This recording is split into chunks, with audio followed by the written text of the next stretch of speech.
ക്ഷോഭത്തിന്റെ കടലിരമ്പങ്ങൾ ഹൃദയത്തിലേറ്റുവാങ്ങിയ ചരിത്രത്തിന്റെ ജ്വാലയായ യൗവനം പേറുന്ന ഡിവൈഎഫ്ഐയുടെ അരുമ സഖാക്കളെ, അർദ്ധരാത്രിയുടെ നിശബ്ദതയിൽ സ്വാതന്ത്ര്യം നേടുമ്പോൾ ഒരു ജനത പ്രതീക്ഷയോടെ വിശ്വസിച്ചത് ഈ അർദ്ധരാത്രി അവസാനിക്കുമെന്നാണ്. പക്ഷേ പിന്നിടുന്ന ഓരോ വാർഷിക രാത്രികളും അർദ്ധരാത്രികളിൽ നിന്നും അർദ്ധരാത്രികളിലേക്കുള്ള പ്രയാണമായിരുന്നു. അതെ, ചരിത്രം ഇന്ത്യക്കാരനെ തോൽപ്പിച്ചു. ഇന്ത്യക്കാരന്റെ മനസ്സിൽ സ്വാതന്ത്ര്യം ഇന്നും അർദ്ധരാത്രിയാണ്. ഈ അർദ്ധരാത്രിയെക്കുറിച്ചുള്ള തിരിച്ചറിവ് ആദ്യം ചരിത്രത്തോട് പറഞ്ഞത് തന്റെ ജീവിതത്തെ ബ്രിട്ടീഷ് കൊളോണിയലിസത്തിനെതിരെയുള്ള സന്ധിയില്ലാ സമരത്തിന്റെ ഭാഗമാക്കി, ഒരു രാജ്യത്തിന്റെ തന്നെ ഭാഗധേയമാക്കി സ്വന്തം ജീവിതത്തെ മാറ്റിയ മോഹൻദാസ് കരംചന്ദ് ഗാന്ധിയായിരുന്നു. 1947 ആഗസ്റ്റ് 15 സ്വാതന്ത്ര്യദിന പുലരിയിൽ നെഹ്റു പറഞ്ഞതുപോലെ ലോകം മുഴുവൻ ഉറങ്ങുമ്പോൾ ഇന്ത്യ സ്വാതന്ത്ര്യത്തിന്റെ പകൽ വെളിച്ചത്തിലേക്ക് ഉണരുമ്പോൾ ഇന്ത്യയുടെ സ്വാതന്ത്ര്യ ദിനാഘോഷങ്ങളിൽ പങ്കെടുക്കുവാൻ മഹാത്മാഗാന്ധിയെ ക്ഷണിക്കുവാൻ സുധീർ ഘോഷ് എന്ന ദൂതനെ ജവഹർലാൽ നെഹ്റു കൽക്കട്ടയിലെ വാർധാ ആശ്രമത്തിലേക്ക് അയച്ചു.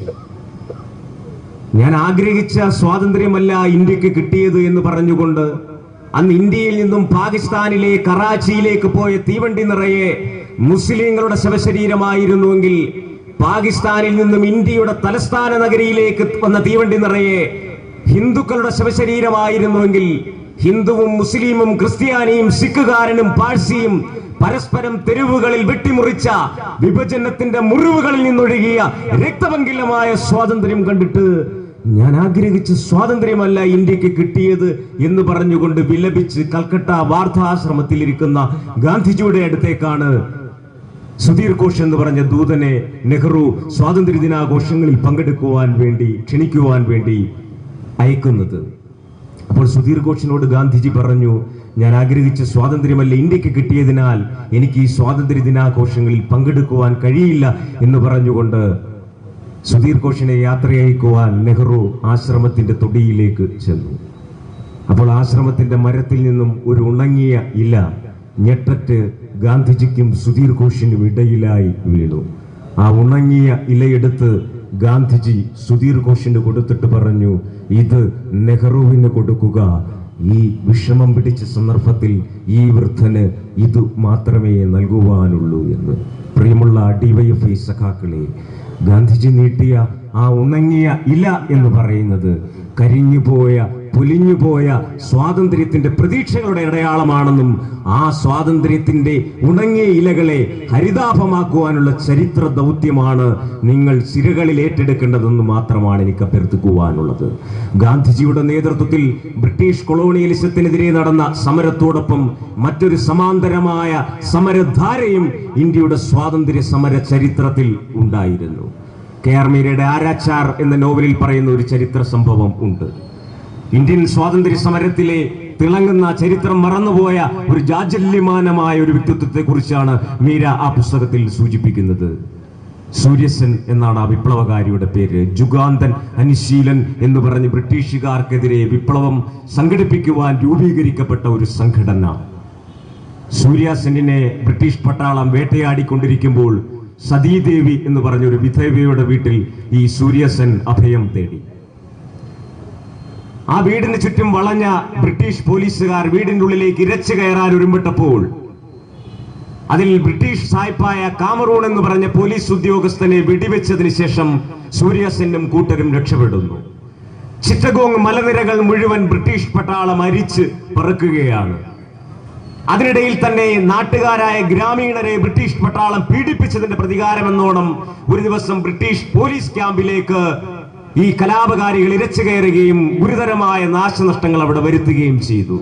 അങ്ങനെ ഏതു വിധേനയും സൂര്യസെന്നിനെ പിടിക്കണം എന്ന് തീരുമാനിച്ച സർക്കാർ സൂര്യാസെന്നിന്റെ തലയ്ക്ക് സൂര്യാസെന്നിനെ പിടിച്ചു കൊടുക്കുന്നവർക്ക് 10,000 പവൻ പ്രതിഫലം ഇനാം പ്രഖ്യാപിച്ചു. ഒറ്റുകാർ അന്നുമുണ്ടായിരുന്നു. സൂര്യാസെന്നിന്റെ അടുത്ത ബന്ധുവായ നേത്രാസെൻ സൂര്യാസെന്നിനെ തന്റെ വീട്ടിലേക്ക് ഉച്ചഭക്ഷണത്തിനായി ക്ഷണിച്ചു. സൂര്യാസെൻ ഭക്ഷണം കഴിച്ചുകൊണ്ടിരിക്കുമ്പോൾ ബന്ധുവായ നേത്രസെന്നിന്റെ നിർദ്ദേശപ്രകാരം ബ്രിട്ടീഷ് പട്ടാളം ആ വീട് വളയുകയും സൂര്യാസെന്നിനെ വലിച്ചിഴച്ച് നഖങ്ങൾക്കടിയിൽ ആണി അടിച്ചു കയറ്റിക്കിട്ട്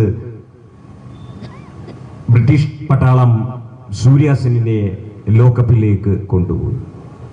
പിറ്റേ ദിവസം ഈ 10,000 പവൻ ബ്രിട്ടീഷ് കൂലിപ്പട്ടാളത്തിന്റെ കയ്യിൽ നിന്നും ഈ ഒറ്റുകാരനായ നേത്രാസെൻ വാങ്ങിക്കുന്നതിന് മുൻപ് ജുഗാന്ത അനുശീലനിൽപ്പെട്ട ഒരു വിപ്ലവകാരി ആ വീടിനുള്ളിലേക്ക് കയറി ചെന്ന് നേത്രാസെന്നിനെ വെട്ടിക്കൊലപ്പെടുത്തുന്നു.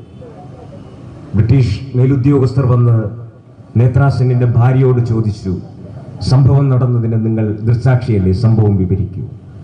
ഞാൻ അദ്ദേഹത്തിന് ഊണ് വിളമ്പി കൊടുത്തുകൊണ്ടിരിക്കുകയായിരുന്നു. നേത്രാസെന്നിന്റെ ഭാര്യ പറഞ്ഞു, ഇതാ അദ്ദേഹത്തിന്റെ ഇടതുവശത്തിരുന്നാണ് ഞാൻ ഭക്ഷണം വിളമ്പിയത്. അതിനുശേഷം ഞാൻ അദ്ദേഹത്തിന് വീശി കൊടുത്തുകൊണ്ടിരുന്നു. അപ്പോഴാണ് ആ വിപ്ലവകാരി ഈ മുറിയിലേക്ക് പുറകിൽ പിടിച്ച വാളുമായി കടന്നു വന്നത്. അയാളുടെ കാൽ തട്ടി ഈ മുറിയിലുണ്ടായിരുന്ന ചട്ടിയിൽ നിറച്ച കറികളെല്ലാം ചിതറി വീണു. അതിനുശേഷം എന്റെ ഭർത്താവിന്റെ ശിരസ് കുനിച്ചു പിടിച്ചുകൊണ്ട് വാളുകൊണ്ട് അയാൾ വെട്ടിക്കൊലപ്പെടുത്തുകയായിരുന്നു. പക്ഷേ അയാൾ ആരാണെന്ന് ഞാൻ പറയില്ല. അപ്പോൾ ആ ബ്രിട്ടീഷ് പോലീസ് ഉദ്യോഗസ്ഥൻ വളരെ ദേഷ്യത്തോടു കൂടി ചോദിച്ചു, നിങ്ങളുടെ ഭർത്താവല്ലേ കൊല്ലപ്പെട്ടത്, ആരാണെന്ന് നിങ്ങളൊന്ന് പറയൂ എന്ന്. അപ്പോൾ നേത്രാസെന്നിന്റെ ഭാര്യ പറഞ്ഞു, അദ്ദേഹം സൂര്യാസെന്നിനെ ഒറ്റുകൊടുത്തപ്പോൾ ഒരു ജനതയുടെ സ്വപ്നങ്ങളെയാണ്, ഒരു ജനതയുടെ അഭിലാഷങ്ങളെയാണ് ഒറ്റുകൊടുത്തത്. ആ നിമിഷം മുതൽ അയാൾ എൻ്റെ ഭർത്താവല്ലാതായി മാറി. അത്തരം ധീരമായ സ്ത്രീത്വത്തിന്റെ പോരാട്ടത്തിന്റെ വീര്യവും ഈ സ്വാതന്ത്ര്യ സമരം ബ്രിട്ടീഷ് കൊളോണിയലിസം കൈമാറിയതിന് പിന്നിലുണ്ട്. മറ്റൊരു ചെറിയ ഉദാഹരണം, ജാലിയൻ വാലാബാഗ് കൂട്ടക്കൊല അരങ്ങേറിയ പഞ്ചാബിലെ ആ മൈതാനത്തിലേക്ക് 12 വയസ്സായ ഭഗേൻ വാലോ എന്ന് പറയുന്ന 12 വയസ്സുകാരനായ ഒരു കുട്ടി ഒരു ഒഴിഞ്ഞ കുപ്പിയുമായി കടന്നു ചെന്നു. ആ മൈതാനത്തിന്റെ ചോര പുരണ്ട മൺതരികളിൽ നിന്നും ഒരു കുടന്ന മൺതരി ആ കുപ്പിയിലെടുത്തിട്ട് നെഞ്ചോട് ചേർത്ത് പിടിച്ചിട്ട് 12 വയസ്സുകാരനായ ഭാരേൻ വാല എന്ന് പറഞ്ഞ ബാലൻ പറഞ്ഞു, നിരായുധരായ സമാധാനകാംക്ഷികളായ എൻ്റെ ജനതയെ കൊലപ്പെടുത്തിയവർക്കെതിരെ ഞാൻ പ്രതികാരം ചെയ്യുമെന്ന് പറഞ്ഞുകൊണ്ട് ഫരേൻ വാല രക്തം പുരണ്ട മൺതരികൾ അടങ്ങിയ കുപ്പി വീട്ടിൽ കൊണ്ടുപോയി. ദിവസവും ആ കുപ്പി തലയ്ക്കൽ വെച്ച് നെഞ്ചോട് ചേർത്തുകൊണ്ട് അവൻ പ്രതിജ്ഞ ആവർത്തിച്ചു കൊണ്ടിരുന്നു. പിൽക്കാലത്ത് ചരിത്രം അവനെ വിളിച്ചത് ഭഗത് സിംഗ് എന്നായിരുന്നു. കഴുമര കയറിൽ കയറി ഇൻകുലാബ് സിന്ദാബാദ് എന്ന് ലോകത്തോട് ആദ്യമായി വിളിച്ച ആ പഞ്ചാബിന്റെ പഞ്ചനദിയുടെ സംഗമ ഭൂമിയിലാണ് ഈ ചോരപുരണ്ട നക്ഷത്രാങ്കിതമായ ശുഭ്രപതാകയുമായി പഞ്ചാബിലെ ലുധിയാനയിൽ ഡിവൈഎഫ്ഐ പിറന്നു വീണത്. അതുകൊണ്ട് തന്നെ മറ്റേതൊരു യുവജന പ്രസ്ഥാനത്തെക്കാളും ചരിത്രത്തിന്റെ ഹൃദയസ്പന്ദനങ്ങൾ ഏറ്റെടുക്കുവാൻ ധാർമ്മികമായ ഒരു ചരിത്ര ദൗത്യവും ഇച്ഛാശക്തിയും ഡിവൈഎഫ്ഐക്കുണ്ട്. ഒരാളെ കുറിച്ച് കൂടി പറയാതെ ഈ സ്വാതന്ത്ര്യ സമരത്തിന്റെ കഥ പൂർണ്ണമാവുകയില്ല. തൂക്കിലേറ്റപ്പെടുമ്പോൾ ഖുദീറാം ബാസ് എന്ന് പറഞ്ഞ വിദ്യാർത്ഥിക്ക് 18 വയസ്സ് തികയാൻ 11 മാസവും 7 ദിവസവുമേയുള്ളായിരുന്നു. ഇന്ത്യൻ ചരിത്രത്തിൽ തൂക്കിലേറ്റപ്പെട്ട ഏറ്റവും പ്രായം കുറഞ്ഞ വിപ്ലവകാരി. ജഡ്ജി ചോദിച്ചു, അല്ലയോ വിദ്യാർത്ഥി, നിന്നെ തൂക്കിക്കൊല്ലാൻ വിധിച്ചിരിക്കുകയാണ്. നിന്റെ ഈ വിധി പ്രസ്താവം കേട്ടിട്ട് നിനക്ക് യാതൊരുവിധ സംഭ്രമമോ പേടിയോ ഇല്ലല്ലോ, നീ എന്താണ് ആലോചിക്കുന്നത്? 18 വയസ്സ് തികയാൻ 11 മാസവും 7 ദിവസവുമുള്ള ആ വിദ്യാർത്ഥി നിർഭയനായി പറഞ്ഞു, അല്ലയോ യുവർ ഓണർ, എനിക്ക് കുറച്ചുകൂടി സമയം കിട്ടിയിരുന്നുവെങ്കിൽ ഞങ്ങളെയൊക്കെ അടക്കി ഭരിക്കുന്ന നിങ്ങളെ എങ്ങനെ ബോംബ് വെച്ച് തകർക്കാമെന്ന് ഞാൻ ഈ ജനങ്ങളെ പഠിപ്പിക്കുമായിരുന്നു എന്നാണ് പറഞ്ഞത്. ഞാൻ സൂചിപ്പിച്ചത് ഗാന്ധിജിയുടെ നേതൃത്വത്തിൽ ഒരു വശത്ത് സമാധാനപൂർണമായ അഹിംസയിൽ അധിഷ്ഠിതമായ സമരം നടക്കുമ്പോൾ തന്നെ കത്തിജ്വലിക്കുന്ന യൗവനത്തിന്റെ തീനാളങ്ങൾ ഈയാമ്പാറ്റകളെ പോലെ സ്വാതന്ത്ര്യത്തിന്റെ സമരാഗ്നിയിൽ എരിഞ്ഞടങ്ങിയ ചരിത്രവും കൂടി ഇന്ത്യയുടെ സ്വാതന്ത്ര്യത്തിന്റെ ബാക്കി പത്രത്തിലുണ്ട്. ഇന്ത്യയുടെ ഇതര ഭാഗങ്ങൾ തീപിടിച്ച സ്വാതന്ത്ര്യ സമരത്തിന്റെ പ്രക്ഷോഭത്തിലൂടെ കടന്നു പോകുമ്പോൾ കേരളത്തിൽ അരങ്ങേറിയത് സാമൂഹിക പരിവർത്തനത്തിന് വേണ്ടിയുള്ള പ്രക്ഷോഭമായിരുന്നു. ശ്രീനാരായണ ഗുരു ഈഴവ ശിവനെ പ്രതിഷ്ഠിക്കുന്നതിന് മുൻപ് 31 കൊല്ലം മുമ്പ്, ഇന്ന് 2015 നിന്ന് തിരിഞ്ഞു നോക്കുമ്പോൾ 150 കൊല്ലങ്ങൾക്ക് മുൻപ് ആറാട്ടുപുഴ വേലായുധപ്പണിക്കർ എന്ന് പറഞ്ഞൊരു നവോത്ഥാന നായകൻ, കേരള ചരിത്രം വിസ്മരിച്ച, ഇന്ത്യയുടെ ചരിത്രം വിസ്മരിച്ചവർ ഇപ്പോഴും വിസ്മരിക്കുന്ന ഒരു പേര് ആറാട്ടുപുഴ വേലായുധപ്പണിക്കർ. ഒരു ബ്രാഹ്മണനായി നടിച്ചുകൊണ്ട് വൈക്കത്തമ്പലത്തിൽ പോയി പൂജാവിധികൾ പഠിച്ചു. പൂജാ പഠനം കഴിയുമ്പോൾ അവിടുത്തെ എമ്പ്രാന്തിരിയോട് ചോദിച്ചു, കീഴ്ജാതിക്കാരനായ ഒരാൾ പൂജാവിധി പഠിച്ചാൽ എന്ത് ആണ് പാപപരിഹാരം? അപ്പോൾ എമ്പ്രാന്തിരി കുറെ പൂജാവിധികൾ പറഞ്ഞു. ധനാട്യ കുടുംബത്തിൽ നിന്ന് വന്ന ഈഴവ സമുദായത്തിൽപ്പെട്ട ആറാട്ടുപുഴ വേലായുധപ്പണിക്കർ 100 രൂപയും ഒരു സ്വർണ്ണ മോതിരവും എമ്പ്രാന്തിരിയുടെ കയ്യിൽ കൊടുത്തിട്ട് പറഞ്ഞു, പാപപരിഹാരം ഈ ക്ഷേത്രത്തിന് വേണ്ടി ചെയ്യുക എന്ന് പറഞ്ഞ് തിരിച്ചു വന്നിട്ട് ആ എമ്പ്രാന്തിരി ചെമ്പകശ്ശേരി രാജാവിന്റെ കീഴിൽ ആറാട്ടുപുഴ വേലായുധപ്പണിക്കർ ഒരു പാറ എടുത്തു വെച്ച് ശിവപ്രതിഷ്ഠയാക്കി. നമ്മൾ ആലോചിക്കണം, ശ്രീനാരായണ ഗുരു ഈഴവ ശിവനെ അല്ലെങ്കിൽ പ്രതിഷ്ഠിക്കുന്നതിനും എത്രയോ 30 വർഷങ്ങൾക്ക് മുമ്പ് ചരിത്രത്തിൽ ആദ്യമായ ഒരു പ്രതിഷ്ഠ. ഇതാണ് ശിവൻ, ഇവിടെ നിങ്ങൾ ആരാധിക്കുക, ഈ ദൈവത്തെ നിങ്ങൾ ആരാധിക്കുക. പരാതി ചെമ്പകശ്ശേരി രാജാവിന്റെ അടുത്തെത്തി. ചെമ്പകശ്ശേരി രാജാവ് ആറാട്ടുപുഴ വേലായുധപ്പണിക്കരെ വിളിച്ചിട്ട് ചോദിച്ചു, എന്താണ് ഇതിന്റെ അർത്ഥം? അല്ലയോ രാജാവേ, ഞാൻ പ്രതിഷ്ഠിച്ചത് ഈഴവ ശിവനെയാണ് എന്നാണ് പറഞ്ഞത്. ഒരിക്കലും ശ്രീനാരായണ ഗുരുവിന്റെ പ്രതിഷ്ഠ ഈഴവ ശിവനെയാണെന്നല്ല പറഞ്ഞു. അതിലേക്ക് നമുക്ക് പിന്നീട് വരാം. കായംകുളത്ത് പത്തിയൂര് അന്ന് ഈഴവ സ്ത്രീകൾക്ക് മുട്ടിന് താഴെ മുണ്ടുടുക്കാൻ പാടില്ല. ഒരു ഈഴവ സ്ത്രീ, ഒരു ചെറുപ്പക്കാരി, ഒരു കന്യക വയൽവരമ്പിലൂടെ മുട്ടിന് താഴെ മുണ്ടുടുത്തുകൊണ്ട് വന്നപ്പോൾ അവിടുത്തെ സവർണ പ്രമാണിമാർ ആ മുണ്ട് വലിച്ചെറിഞ്ഞ ആ പെണ്ണിനെ ഭീകരമായി മർദ്ദിച്ചൊതുക്കി. ഇതറിഞ്ഞ ആറാട്ടുപുഴ വേലായുധപ്പണിക്കർ അവിടെ എത്തി. തമ്പുരാക്ക ഇതിന് തത്തുല്യമായ ഒരു പരിഹാരം കാണാതെ, ആ അവർണയായ സ്ത്രീയോട് മാപ്പ് ചോദിക്കാതെ ഇവിടെ ഇനി കൃഷി നടക്കില്ല എന്ന് പറഞ്ഞുകൊണ്ട് ചരിത്രത്തിലെ ആദ്യത്തെ കാർഷിക പണിമുടക്കിന് ആഹ്വാനം ചെയ്തു. ആറാട്ടുപുഴ വേലായുധപ്പണിക്കരെയും കൂട്ടരെയും തോൽപ്പിക്കുവാൻ അന്നത്തെ ജന്മിവർഗം പുറത്തുനിന്ന് ഗുണ്ടകളെ ഇറക്കി. ഒറ്റയൊരുത്തനെങ്കിലും ഈ പാടത്തേക്ക് ഇറങ്ങിയാൽ അവന്റെ തല ഞങ്ങൾ അരിയുമെന്ന് പറഞ്ഞുകൊണ്ട് അന്നത്തെ അടിയാള വർഗത്തിന്റെ സ്പന്ദനമേറ്റിക്കൊണ്ട് ആറാട്ടുപുഴ വേലായുധപ്പണിക്കർ അജഞ്ചലനായി നിന്നു. ഒടുവിൽ സവർണ പ്രമാണിമാർ ആ പെണ്ണിന് മേൽമുണ്ട് വാങ്ങിച്ചു കൊടുത്ത് മാപ്പ് പറയേണ്ട സ്ഥിതി വന്നു. അവിടുന്ന് ചരിത്രം ഇങ്ങോട്ട് വരുമ്പോഴാണ് പശുവിനും പട്ടിക്കും പൂച്ചയ്ക്കും പാറ്റയ്ക്കും നടക്കാൻ കഴിയുന്ന പൊതുവഴി ഇവിടുത്തെ ദലിത വിഭാഗത്തിന് നടക്കാൻ കഴിയില്ല എന്ന് തിരിച്ചറിഞ്ഞപ്പോഴാണ് ചരിത്രത്തിന്റെ വഴികളെ പ്രകമ്പനം കൊള്ളിച്ചുകൊണ്ട് ഒരു വില്ലുവണ്ടി കടന്നു വരുന്നത്. ശ്രീ മഹാത്മാ അയ്യങ്കാളിയുടെ വില്ലുവണ്ടി. പശുവും പട്ടിയും പൂച്ചയും നായുമൊക്കെ നടക്കുന്ന പൊതുവഴി ഇവിടുത്തെ അടിയാള ജന്മവിഭാഗത്തിന്, ജന്മിമാരുടെ പത്തായപ്പുരകൾ നിറയ്ക്കുന്ന അടിയാള വിഭാഗത്തിന് നടക്കാൻ കഴിയില്ലെങ്കിൽ ഞാൻ നടക്കുമെന്ന് പ്രഖ്യാപിച്ചുകൊണ്ട് ആ വില്ലുവണ്ടി ചരിത്ര വഴികളെ പ്രകമ്പനം കൊള്ളിച്ചുകൊണ്ട് കടന്നുപോയി. തടയാൻ സവർണരായ ജന്മിമാർ വന്നു. ആജാനബാഹുവായ അയ്യങ്കാളി കടാരയുമായി ഇറങ്ങി. ഒരൊറ്റ സവർണ പ്രമാണിമാരടുത്തില്ല. ആറാലുമൂട് ഉൾപ്പെടെ ചാലിയൻ തെരുവിൽ ഉൾപ്പെടെ കലാപമുണ്ടായി. പക്ഷേ പിന്നീട് അയ്യങ്കാളിപ്പട, ഇന്ന് കാണുന്ന ഈ അയ്യങ്കാളിപ്പടയല്ല ഞാൻ പറയുന്നത്, മതമൗലിക ജാതീയ തീവ്രവാദത്തിന്റെ അല്ല, അയ്യങ്കാളിയുടെ ആ ആജ്ഞ അനുസരിച്ചുകൊണ്ട് ഈ പൊതുവഴികൾ നടക്കുവാൻ നമുക്കും അവകാശമുണ്ടെന്ന് പ്രഖ്യാപിച്ചുകൊണ്ട് കേരളത്തിന്റെ പൊതുവഴികളിലേക്ക് ഒരു കടൽ പ്രവാഹം പോലെ ദലിത് വിഭാഗം ഇറങ്ങിയത് അയ്യങ്കാളിയുടെ വില്ലുവണ്ടി യാത്രയിലൂടെയായിരുന്നു. വിപ്ലവം, സാമൂഹിക പരിവർത്തനം നടക്കണമെങ്കിൽ അറിവ് നേടണമെന്ന് തിരിച്ചറിഞ്ഞ അയ്യങ്കാളി 1905 ബംഗാനൂർ ഒരു കുടിപ്പള്ളിക്കൂടം സ്ഥാപിച്ചു. സവർണ പ്രമാണിമാരുടെ സ്കൂളുകളിൽ ദരിദ്രരായ ദലിത വിഭാഗത്തിലെ കുട്ടികളെ കയറ്റണമെന്ന് 1907 വിജ്ഞാപനം ഉണ്ടായിട്ടും കയറ്റുവാൻ ഇവിടുത്തെ സവർണ പ്രമാണിമാർ തയ്യാറായില്ല. അപ്പോഴാണ് ഒക്ടോബർ വിപ്ലവം 1917 1911 അയ്യങ്കാളി പറഞ്ഞത്, അയ്യങ്കാളി ചരിത്രത്തിലെ ആദ്യത്തെ കാർഷിക പണിമുടക്കിന് ആഹ്വാനം ചെയ്തത്, ഞങ്ങളുടെ കുഞ്ഞുങ്ങളെ നിന്റെയൊക്കെ സ്കൂളിൽ കയറ്റി പഠിപ്പിച്ചില്ലെങ്കിൽ ഈ കിടക്കുന്ന വയലിലെല്ലാം പാടത്തെല്ലാം ഞങ്ങൾ മുട്ടിപ്പുല്ലി കളിപ്പിക്കും എന്ന് പറഞ്ഞുകൊണ്ട് കാർഷിക പണിമുടക്ക്. തമ്പുരാക്കന്മാർ മുട്ടുമടക്കി ഇവിടുത്തെ അയിത്തജാതിക്കാരുടെ കുട്ടികളെ സ്കൂളിൽ കയറ്റാൻ ആ കാർഷിക പണിമുടക്കിലൂടെ അയ്യങ്കാളി തുടക്കം കുറിച്ചു. അതിനെ തുടർന്ന് പിന്നെ വന്ന സാമൂഹിക നവോത്ഥാനം 1888 അരുവിക്കരയിലെ ഗർത്തത്തിൽ നിന്നും ഒരു പാറ എടുത്തിട്ട് അവിടെ വെച്ചിട്ട് നിങ്ങളെ ഏത് ശിവനെയാണ് പ്രതിഷ്ഠിച്ചതെന്ന് പറഞ്ഞപ്പോൾ ശ്രീനാരായണ ഗുരു പറഞ്ഞതായിട്ട് പ്രചരിപ്പിക്കപ്പെടുന്നത് ഞാൻ ഈഴവ ശിവനെയാണ്. അങ്ങനെയല്ല ശ്രീനാരായണ ഗുരു പറഞ്ഞത്. ശ്രീനാരായണ ഗുരു പറഞ്ഞത് ഇത് നമ്പൂരി ശിവനെയല്ല എന്നാണ് പറഞ്ഞത്.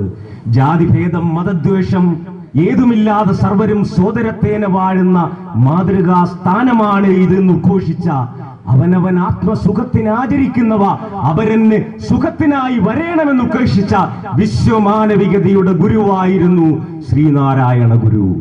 പക്ഷെ വെള്ളാപ്പള്ളി നടേശൻ മനസ്സിലാക്കേണ്ട ഒരു കാര്യം, SNDP യോഗത്തെ ആദ്യം വിമർശിച്ചത് ഗോകുലം ഗോപാലനോ സഖാവ് പിണറായി വിജയനോ അല്ല. SNDP യോഗ നേതൃത്വത്തെ ആദ്യം വിമർശിച്ചത് സാക്ഷാൽ ശ്രീനാരായണ ഗുരുവായിരുന്നു. കൊല്ലവർഷം 1993 പ്രബുദ്ധ കേരളം, വെള്ളാപ്പള്ളിക്ക് വായിക്കാൻ അറിയാമെങ്കിൽ ശിവഗിരിയിലെ ലൈബ്രറിയിൽ ചെന്ന് നോക്കണം. 1993 കൊല്ലവർഷം 1993 പ്രബുദ്ധ കേരളം എന്ന് പറഞ്ഞ മാസികയിൽ ശ്രീനാരായണ ഗുരു ഇങ്ങനെ കോറിയിട്ടു: സംവത്സരങ്ങളായി നാം ജാതിമതഭേദം വെടിഞ്ഞിരിക്കുന്നു. എന്നാൽ ചില വർഗക്കാർ നമ്മളെ ആ ജാതിയിൽ പെടുത്തണമെന്ന് ബോധപൂർവമായി ശ്രമിക്കുകയാണ്. അത്തരം വർഗക്കാരെ ഞാൻ ആലുവ അദ്വൈത ആശ്രമത്തിൽ എന്റെ ശിഷ്യവർഗത്തിൽ ചേർത്തിട്ടില്ല. എനിക്ക് ജാതിയും മതവുമില്ല എന്നാണ് പ്രബുദ്ധ കേരളത്തിൽ ശ്രീനാരായണ ഗുരു എഴുതിയത്. എന്തിന്? ഡോക്ടർ പൽപ്പു എന്ന് പറഞ്ഞ SNDP നേതാവിന് ശ്രീനാരായണ ഗുരു എഴുതിയ ചരിത്രം ഹൃദയത്തിൽ രേഖപ്പെടുത്തിയ ഒരു കത്തുണ്ട്. ആ കത്തും ശിവഗിരിയിലെ അകത്തളത്തിലെ ലൈബ്രറിയിലുണ്ട്. ഡോക്ടർ പൽപ്പു അവർകൾ അറിയുന്നതിന് യോഗം സംബന്ധിച്ച് എടുക്കുന്ന നിശ്ചിത തീരുമാനങ്ങൾ എന്നെ സംബന്ധിച്ച് ബാധകമല്ലാത്തതുകൊണ്ടും യോഗത്തിന്റെ ആനുകൂല്യങ്ങളൊന്നും ഞാൻ പറ്റാത്തതുകൊണ്ടും യോഗത്തിന് ജാത്യാഭിമാനം വർദ്ധിച്ചതിനാൽ ഞാൻ നേരത്തെ മനസ്സിൽ നിന്ന് വിട്ട പോലെ വാക്കിൽ നിന്നും യോഗത്തെ വിട്ടിരിക്കുന്നു എന്നാണ് ഡോക്ടർ പൽപ്പുവിന് ശ്രീനാരായണ ഗുരു എഴുതിയ കത്ത്. വെള്ളാപ്പള്ളി ഒന്നുകൂടി ഓർക്കേണ്ട ഒരു കാര്യമുണ്ട്. രണ്ടാം സിലോൺ യാത്ര കഴിഞ്ഞു വരുമ്പോൾ ഈ സമുദായിക നേതൃത്വത്തിന്റെ സ്വത്ത്, അദ്ദേഹത്തിന് ഒരുപാട് സ്വത്തുകൾ, വിവിധ ജാതികളിൽപ്പെട്ടവർ വിശ്വമാനവേദിക്ക് വേണ്ടി നിലകൊള്ളുന്ന ഗുരുവിന് ഒരുപാട് സ്വത്തുകൾ ദാനം ചെയ്തിരുന്നു. ആ സ്വത്തുകൾ കീഴടക്കാൻ അന്നത്തെ SNDP നേതൃത്വ യോഗം ശ്രമിച്ചപ്പോൾ അതിൽ മനം നൊന്തുകൊണ്ട് രണ്ടാമത്തെ സിലോൺ യാത്ര കഴിഞ്ഞു വന്നപ്പോൾ കേരളത്തിലെ ഈ ശ്വാസം മുട്ടിക്കുന്ന അന്തരീക്ഷത്തിലേക്ക് എനിക്ക് വരാൻ വയ്യ എന്ന് പറഞ്ഞുകൊണ്ട് തമിഴ്നാട്ടിലെ മധുരയ്ക്കടുത്തുള്ള തിരുപുറം മണ്ഡ്രം എന്ന് പറഞ്ഞ സ്ഥലത്ത് താമസിക്കാൻ ശ്രീനാരായണ ഗുരു തീരുമാനിക്കുന്നു. അപ്പോഴാണ് ചരിത്രത്തിൽ ഗോവിന്ദദാസ് എന്ന അപരനാമധേയത്തിൽ അറിയപ്പെടുന്ന ആറാട്ടുപുഴ ചേന്നന്റെ നേതൃത്വത്തിലുള്ള ഈ ഉപദിഷ്ണുക്കളായ സമുദായ അംഗങ്ങൾ ചെന്നാണ് അദ്ദേഹത്തെ ഇവിടേക്ക് കൂട്ടിക്കൊണ്ടുവന്നത്. തീർന്നില്ല SNDP യോഗം ശ്രീനാരായണ ഗുരുവിനോട് ചെയ്ത കൊടുംചതിയുടെ മറ്റൊരു കഥ. DC ബുക്സിന്റെ പച്ചക്കുതിര എന്ന് പറഞ്ഞ മാസികയിൽ ശ്രീനാരായണ ഗുരുവിന്റെ അരുമ ശിഷ്യനായ നടരാജ ഗുരുവിന്റെ ശിഷ്യൻ മുനിനാരായണ പ്രസാദ് എന്ന് പറഞ്ഞ മഹാനായ ഒരു മനീഷി സന്യാസി എഴുതുന്ന ആത്മായാനം എന്ന് പറഞ്ഞ ഒരു ആത്മകഥയുണ്ട്. ആ ആത്മകഥയിൽ കോറിയിട്ട കാര്യമാണ് ഞാൻ പറയാൻ പോകുന്നത്. ശ്രീനാരായണ ഗുരുവിന്റെ മഹാസമാധിക്ക് ശേഷം നടക്കേണ്ട മോക്ഷദീപം എന്ന് പറഞ്ഞ ചടങ്ങ് നടക്കുന്നതിന്റെ തലേ ദിവസം ആ ചടങ്ങ് പോയി ഹൈക്കോടതിയിൽ പോയി സ്റ്റേ ചെയ്തവരാണ് അന്നത്തെ ഇവിടുത്തെ SNDP നേതൃത്വം എന്ന് പറയുന്നത്. ഹിന്ദു ഐക്യത്തെക്കുറിച്ച് വെള്ളാപ്പള്ളി ഗിർവാണം മുഴക്കുന്നു. അല്ലയോ സമാദരണീയനായ നടേശ ഗുരു, ഈ ഹിന്ദു ഐക്യത്തെക്കുറിച്ച് വചന നിർഘോഷണം നടത്തുന്ന നിങ്ങള് കർണാടകയിൽ ഉടുപ്പി എന്ന് പറഞ്ഞ ഒരു ക്ഷേത്രത്തിൽ മടേസ്നാനം എന്ന് പറഞ്ഞൊരു ചടങ്ങുണ്ട്. അവിടെ ബ്രാഹ്മണർ കഴിച്ച് എച്ചിലാക്കി ഇലകൾ പുറത്തേക്കെറിയും. അവിടുത്തെ അവർണ വിഭാഗങ്ങൾ വന്നിട്ട് ആ ഇല നക്കി തിന്നണമെന്നുള്ളതാണ് അവിടുത്തെ ഒരു പൂജാവിധി. ഞാൻ ഹിന്ദു സമുദായത്തിൽ ഈഴവ പ്രമാണിയാണ്. ഇവിടെ ഹിന്ദു ഐക്യം വേണമെന്ന് പറഞ്ഞുകൊണ്ട് മോഡിയുടെ അനുയായികളായ വിശ്വ ഹിന്ദു പരിഷത്തുകാർ നടത്തുന്ന കർണാടക ഉടുപ്പി ക്ഷേത്രത്തിൽ ചെന്ന് അവരോടൊപ്പം ഇരുന്ന് ഭക്ഷണം കഴിക്കാൻ വെള്ളാപ്പള്ളി നടേശന് കഴിയുമോ? അങ്ങനെ ഉണ്ടെങ്കിൽ ഹിന്ദു ഐക്യത്തെ കുറിച്ച് നമുക്കിവിടെ സംസാരിക്കാം. കഴിയില്ല വെള്ളാപ്പള്ളി നടേശ, കഴിയില്ല. ഇവിടെ ഭൂപരിഷ്കരണം വന്നപ്പോൾ ഒരർത്ഥത്തിൽ ആലോചിച്ചാൽ ദലിതരെക്കാൾ കൂടുതൽ ആനുകൂല്യം ഏത് സമുദായത്തിനായിരുന്നു? ഈഴവ സമുദായത്തിനാണ് കിട്ടിയത്. എന്നിട്ടും പറയുന്നു കമ്മ്യൂണിസ്റ്റുകാർ ഈഴവ സമുദായത്തിനൊന്നും ചെയ്തില്ല. തന്റെ മകനെ കേന്ദ്ര മന്ത്രിസഭയിൽ സഹമന്ത്രിയാക്കാൻ വിശ്വമാനവികതയുടെ ഉദാത്തമായ പ്രതീകങ്ങളും നിമന്ത്രണങ്ങളും ഈ ലോകത്തിന് മേൽ ചൊരിഞ്ഞ മഹാനായ ഒരു ഗുരുവിനെ വിത്തുകാശാക്കാൻ ശ്രീനാരായണ ഗുരു ആ മഹാസമാധിയിൽ നിന്നും പ്രകൃതി നിയമത്തിന് വിരുദ്ധമായി ഒന്ന് ഉയർത്തെഴുന്നേറ്റാൽ എന്റെ വെള്ളാപ്പള്ളി നിങ്ങളുടെ സ്ഥിതി എന്താകുമെന്ന് നിങ്ങൾ ആലോചിക്കുക. കേരളം കടന്നു വന്ന വഴികളിൽ കുഴിച്ചുമൂടിയ ആ തമോശക്തികൾ സാമുദായികതയും ജാതീയതയും അതിന്റെ വിഷഫണങ്ങൾ ആടുമ്പോൾ എനിക്കെന്റെ ഡിവൈഎഫ്ഐ സഖാക്കളോട് പറയുവാനുള്ളത് ഒരു രണ്ടാം സാമൂഹിക നവോത്ഥാനത്തിനുള്ള കുരുക്ഷേത്രത്തിലേക്ക് നാം ഇറങ്ങണം എന്നാണ്. ഞാൻ ഉമ്മൻചാണ്ടിയുടെ അഴിമതിയെ കുറിച്ചൊക്കെ സജീവ് സഖ പറഞ്ഞാൽ അതിലേക്കൊന്നും ഞാൻ കടക്കുന്നില്ല. 1970 ചുവന്ന ദശകത്തിന്റെ കഥാകാരൻ എന്നറിയപ്പെടുന്ന UP ജയരാജ് ആത്മഹത്യ ചെയ്യുന്നതിന് മുമ്പ് അവസാനമായി ഒരു കഥ എഴുതിയിരുന്നു. ആ കഥയിലെ അവസാനം പറയുന്ന വാക്കുകൾ ഞാൻ ഡിവൈഎഫ്ഐ സഖാക്കളുടെ ഹൃദയത്തിലേക്ക് നിക്ഷേപിക്കുകയാണ്. നിരാശാഭരിതനായ ഒരു സുഹൃത്തിന് ഒരു കത്ത് എന്നായിരുന്നു ആ കഥയുടെ പേര്. ചുവന്ന ദശകത്തിന്റെ കഥാകാരനായ UP ജയരാജ് തന്റെ ജീവിതം അവസാനിപ്പിക്കുന്നതിന് മുമ്പ്, ആത്മഹത്യ ചെയ്യുന്നതിന് മുമ്പ് എഴുതിയ ആ കത്തിലെ അവസാനത്തെ വരികൾ, ആ കഥയിലെ അവസാനത്തെ വരികൾ ഇങ്ങനെയായിരുന്നു: നിലം പതിക്കുന്ന ഓരോ പോരാളിക്ക് പകരവും രാവണന്റെ ശിരസ് പോലെ മറ്റൊരു ശിരസ് ഉയരുന്നുണ്ട്. സമരം ചെയ്യുന്ന ഓരോ യോദ്ധാക്കളും രാമബാണം പോലെ സഹസ്രങ്ങളായി പെരുകുന്നുമുണ്ട്. ഓർമ്മകൾ ഉണരുന്നുണ്ട്. വെയിൽ ചിന്നുന്നുണ്ട്. കാറ്റ് വീശുന്നുണ്ട്. കാട് ഇളകുന്നുണ്ട്. ചൂഷണം തുടരുന്നുമുണ്ട്. അതുകൊണ്ട് തന്നെ നമുക്ക് സമരം തുടങ്ങണം. സഖാക്കളെ, ശിശിരത്തിലെ ആദ്യത്തെ വെടിയൊച്ചകൾ നിങ്ങൾ മുഴക്കൂ. കുന്നത്തൂരിലെ ഡിവൈഎഫ്ഐ സഖാക്കളോട് മറ്റൊരു കാര്യം, ഡിവൈഎഫ്ഐ സംസ്ഥാന കമ്മിറ്റി എടുക്കുന്നതിലുപരിയായ ഒരു കാര്യം കൂടി നിങ്ങൾ ഏറ്റെടുക്കണം. കുന്നത്തൂർ സഖാക്കൾ ഏറ്റെടുക്കണം. എന്താണത്? റംസർ പട്ടികയിൽ പെട്ട ഈ കേരളത്തിന്റെ ഏറ്റവും വലിയ ജൈവ വൈവിധ്യ സമ്പത്തായ ശാസ്താംകോട്ട തടാകത്തിലുള്ള കേന്ദ്ര പദ്ധതിയുടെ അനുമതി പോലും നിഷേധിച്ചിരിക്കുകയാണ്. 1854 ജനുവരി മാസം റെഡ് ഇന്ത്യൻസ് എന്ന് പറഞ്ഞ ആദിവാസികളുടെ ഭൂമി വാങ്ങിക്കുവാൻ വന്ന അമേരിക്കയിലെ ബരാക് ഒബാമയുടെ പൂർവഗാമികളോട് ചീഫ് സിയാറ്റിൻ ഗോത്രത്തലവൻ നടത്തിയ വിഖ്യാതമായ ഒരു പ്രഭാഷണമുണ്ട്. അമേരിക്കയിലെ ആദിമ നിവാസികളായ റെഡ് ഇന്ത്യൻസിന്റെ വംശീയമായി ഉന്മൂലനം ചെയ്തിട്ട് ആ നിലവിളിക്കുന്ന രക്തത്തിൽ നിന്നാണ് ഇന്ന് അമേരിക്കയിലെ നാഗരികത പടുത്തുയർത്തിയിട്ടുള്ളത്. തങ്ങളുടെ ഭൂമി വാങ്ങാൻ വന്ന അമേരിക്കൻ കൊളോണിയൽ ശക്തികളോട് ആ റെഡ് ഇന്ത്യൻസിന്റെ ഗോത്രത്തലവനായ ചീഫ് സിയാറ്റിൻ പറഞ്ഞു, ഞങ്ങളുടെ പ്രാണനൊഴുകുന്ന ഈ മണ്ണും ഈ വായുവും ഈ കാറ്റും ഞങ്ങളെങ്ങനെ വിൽക്കുവാൻ കഴിയും? ഞങ്ങളുടെ പ്രാണനൊഴുകുന്ന ഈ വായുവിലെ ഉർവരതയിലെ ജലത്തിളക്കം ഞങ്ങൾക്ക് സ്വന്തമല്ലാത്തിടത്തോളം നിങ്ങൾക്കെങ്ങനെ വാങ്ങുവാൻ കഴിയും? ഞങ്ങളുടെ മണ്ണ് ഞങ്ങൾക്ക് അത്രമേൽ വിശുദ്ധമാണ്. മരങ്ങളിൽ നിന്നും ഒഴുകിയിറങ്ങുന്ന കറയിൽ ചുവന്ന മനുഷ്യന്റെ നൈരന്തര്യവും ഓർമ്മകളുമുണ്ട്. നിങ്ങളിൽ മരണപ്പെടുന്നവർ നക്ഷത്രങ്ങളിലേക്ക് ചേക്കേറും, പക്ഷേ ഞങ്ങളിൽ മരണപ്പെടുന്നവർ ഈ പിറന്ന മണ്ണിനെ മറക്കുന്നില്ല. കാരണം ഈ മണ്ണ് ഞങ്ങളുടെ പ്രജ്ഞയാണ്. ഈ പൂക്കൾ ഞങ്ങളുടെ സഹോദരിമാരാണ്. ജ്വലിച്ചു തിളയ്ക്കുന്ന ഈ പെരുന്തേനരുവികളും ഓളമർമരങ്ങൾ ഉതിർക്കുന്ന പുഴയുടെ ഹൃദയ തണുപ്പും ഈ നദികളും ഞങ്ങൾക്ക് കേവലം ജലമല്ല, അത് പൂർവസൂരികളുടെ രക്തമാണ്.